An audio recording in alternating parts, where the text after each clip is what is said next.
Hello everybody, my name is Spoons Rattling and welcome to another painting video. This time we are painting up this model of a Rule 63 or gender bent version of Magnus. Based on this artwork from this artist, I'll throw that up on screen. I'm going to try and color match this as best I can, even though this is a flat color render of the artwork. I'm still just going to kind of apply some general Warhammer painting stuff to it because I think this is cool artwork.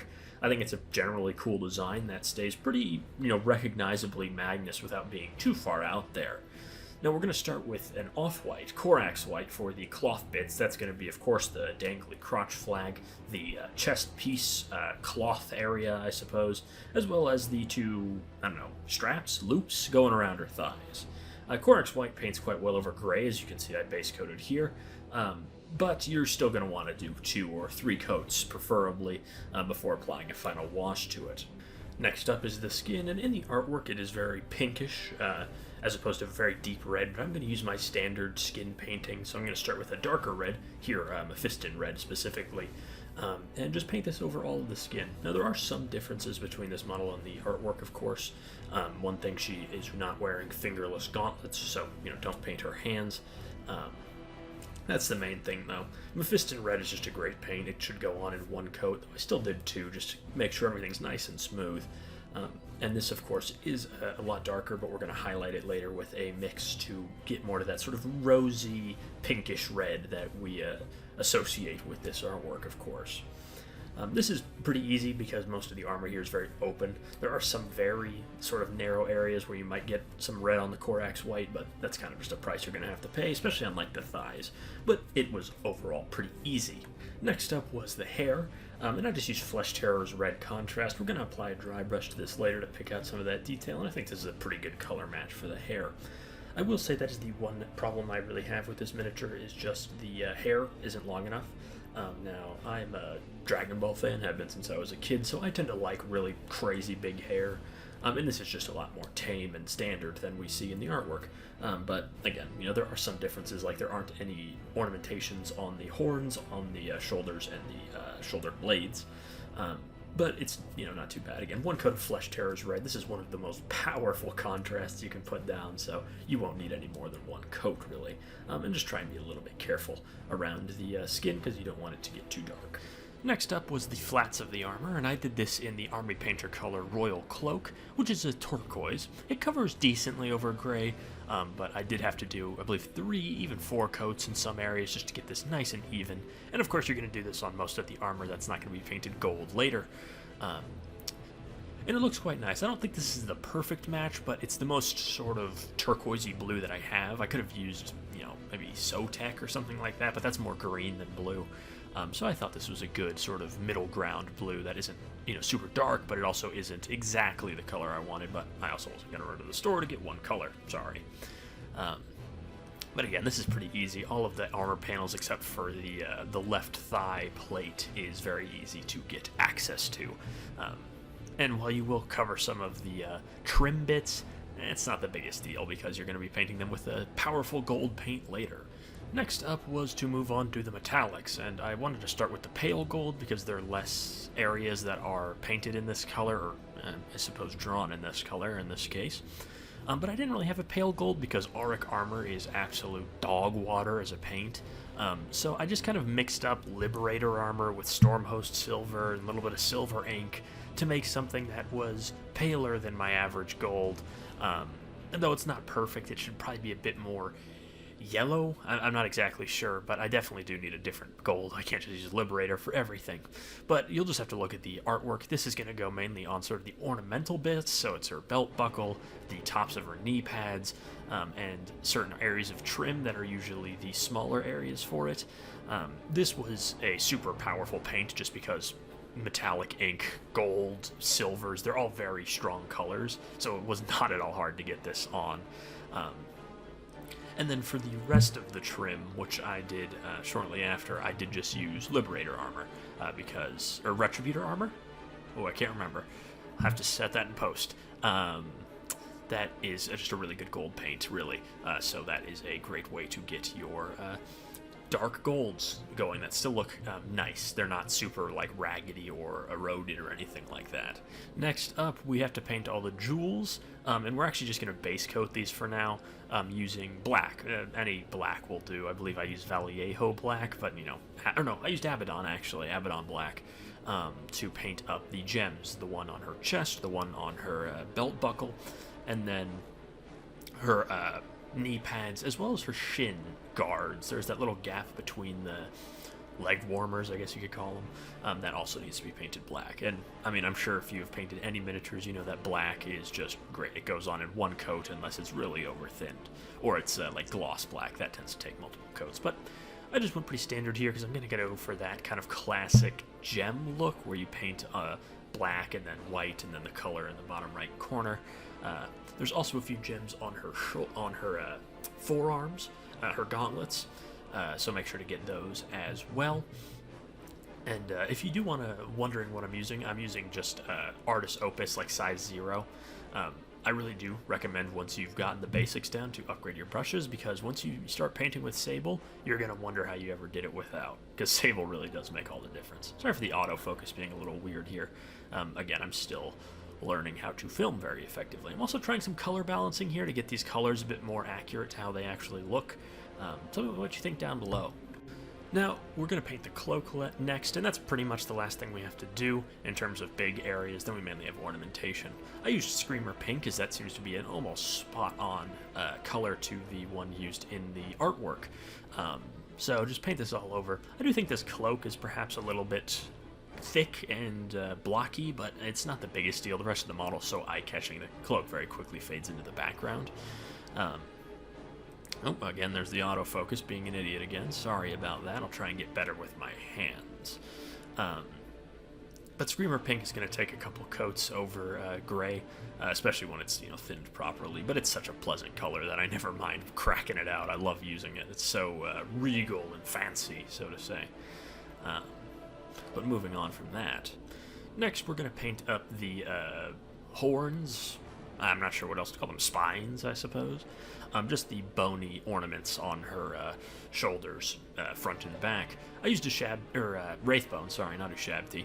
Wraithbone is a great paint. I really do like it. It covers quite well over gray. It still takes 2 coats, but after that it's generally very smooth. Now, in the artwork, you'll notice that there's a bit of an inverse, where most Warhammer is painted with the brown at the bottom. The artist drew it with the brown at the top of the bones. But I tried that, and it really didn't look good. I don't think I'm a good enough painter to replicate that, so I went with something far more traditional, and I did just give these a wash of pallid bone from the army painter.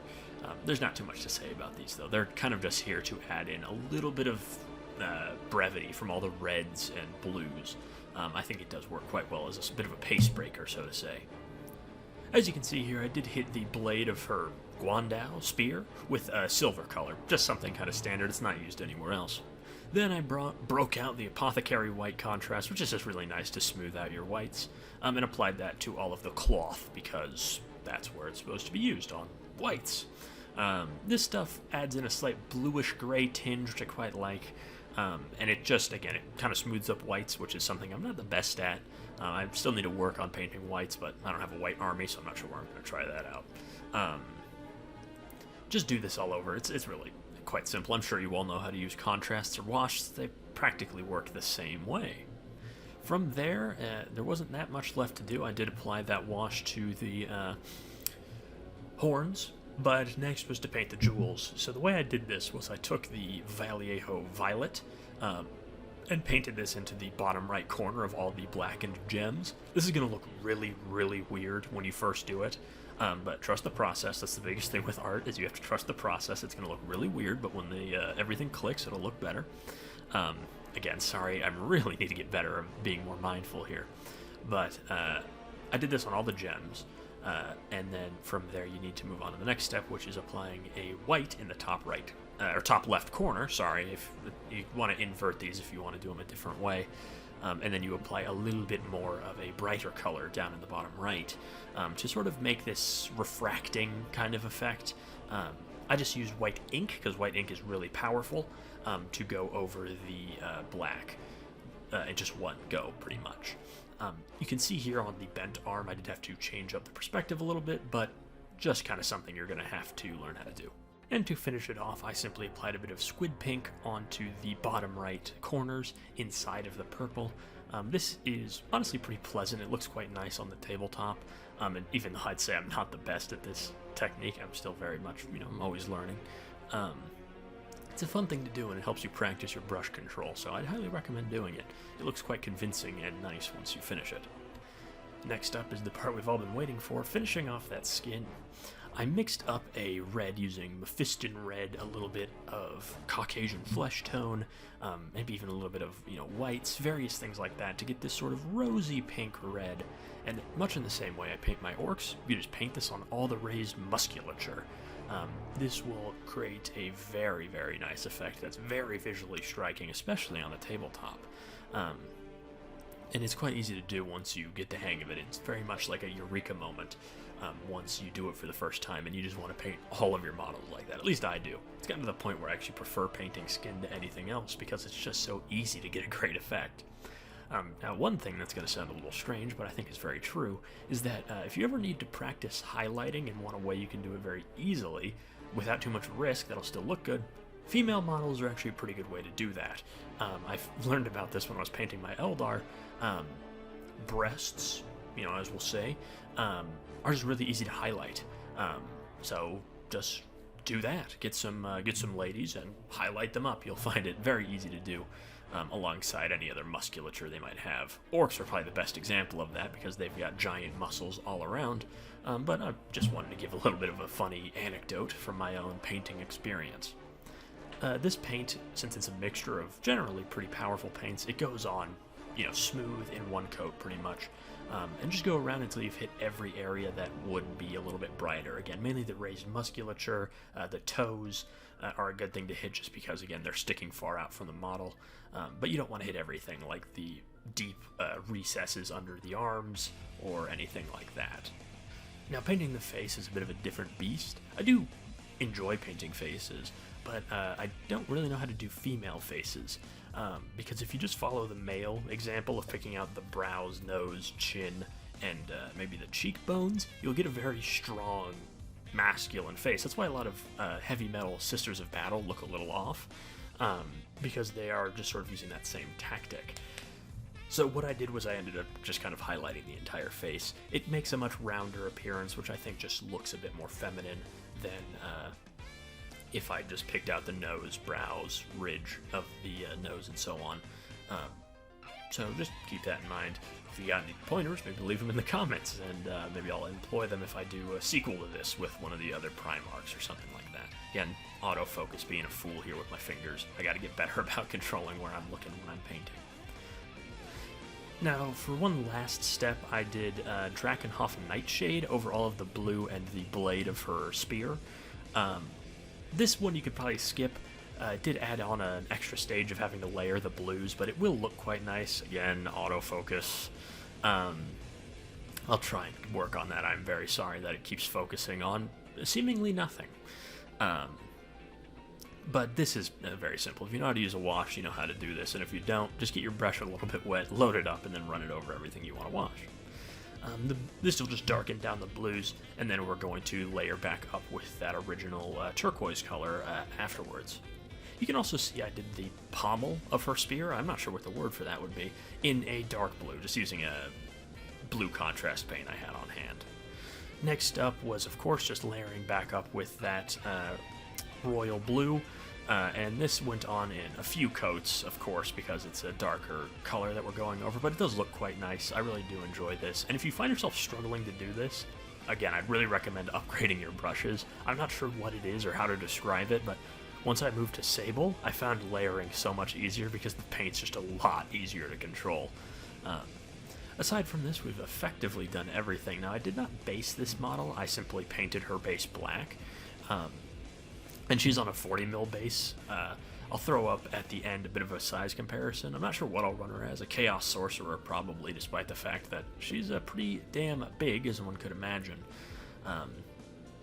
After you touch up the blue, you're pretty much done, and we can look at the final product. As you can see here, I did do one more step of painting her eye white and then applying a bit of a pink shade to it just to match the pink eyes as seen in the artwork. But overall, I'm very happy with how this model came out. It was very fun to paint. Everything was very clear and crisp, very good. The detail isn't too crazy. Here's a size comparison. You can see how huge she is alongside a Space Marine and a Kazarkin. So keep that in mind for proxying. She's the size of a Primarch mini from Heresy without the scenic base, of course.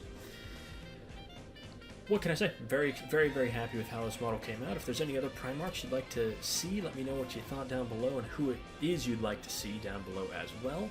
And I'll see you all next time. Bye-bye.